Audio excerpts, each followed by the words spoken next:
Уул уурхай хүнд үйлдвэрийн яам үзүүлж байна. Эрдэс баялагын мэргэжлийн зөвлөл цахим системд нууц үг шинээр сэргээх заавар. Хэрэглэгч та MPC цэг MMHI цэг говцэг хэмээн хандан нэвтрэх товчийг дарна.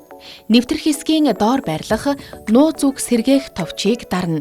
Гарч ирсэн цонхны цахим шуудан талбарт системд анх бүртгүүлсэн цахим шууданг оруулан код илгээх товчийг дарна.